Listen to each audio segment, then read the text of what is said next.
We're going to be talking about pruning pine.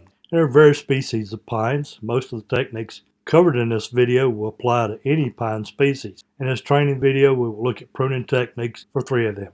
Pinus strobus, which is eastern white pine, Pinus coreana, our Korean white pine, and Pinus polustrus, longleaf pine. This white pine has some nice candles on it. And to make a semi-shared white pine, we're going to cut those candles in half. If it's a normal white pine growing into a landscape, we will try to cut those candles in half to produce new terminals.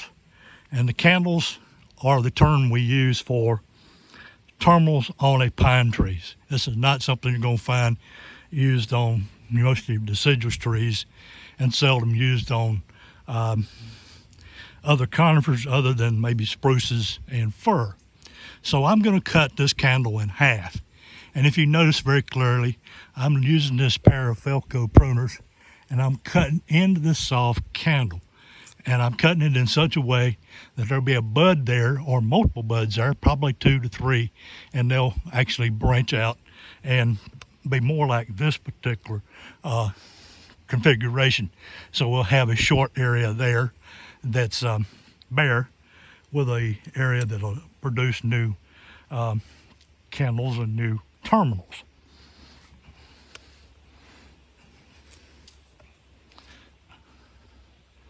So if you look through this entire tree, you'll see lots of terminals, lots of candles that could be sheared if we were planning to keep this tree and shear it nicely to become a nice hedge. This is one of the many kinds of pines that you might find in a landscape. This particular one is Pinus strobus nana. Nana means it's a dwarf white pine. And so it's one of the white pines that you would rarely have to do much pruning on. Just notice this particular one has a few dead twigs on it. And we're actually going to use these Felco pruners to remove some of those dead twigs.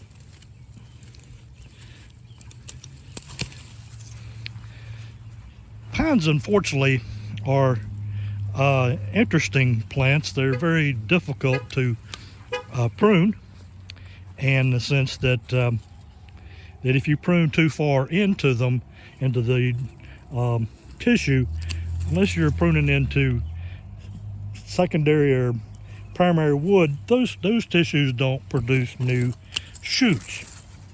So as we prune a white pine, our primary purpose is going to prune out into, as we have done on other pines, just prune the candles.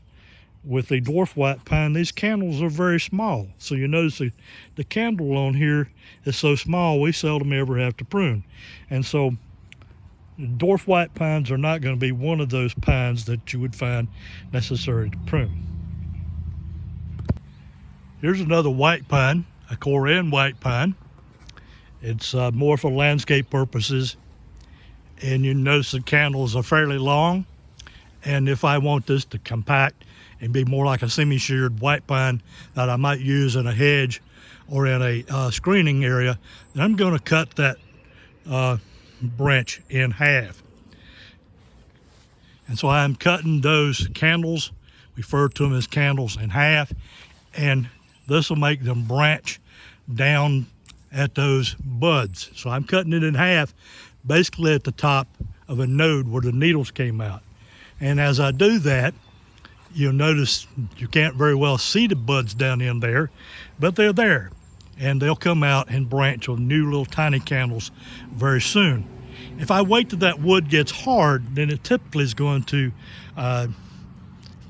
fail on me as far as branching. And if I wait too long and into late summer, then we're going to have an issue where the potential of new candles coming out actually being damaged by frost.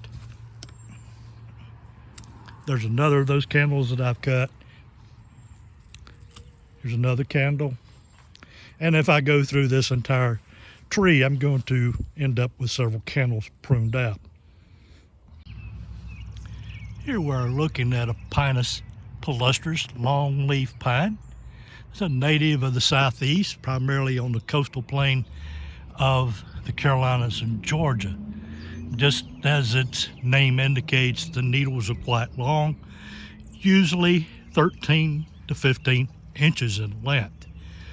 This pine has long candles. As we've indicated before, those candles need to be cut in half if we want this plant to become more compact. Typically in the wild, this is not going to be the case. In a landscape setting, you may want to cut those candles and get an increase in branching, but for the most part, I kind of like the shape of my pine. So here's one of those candles I'm looking at that I'm going to cut in half.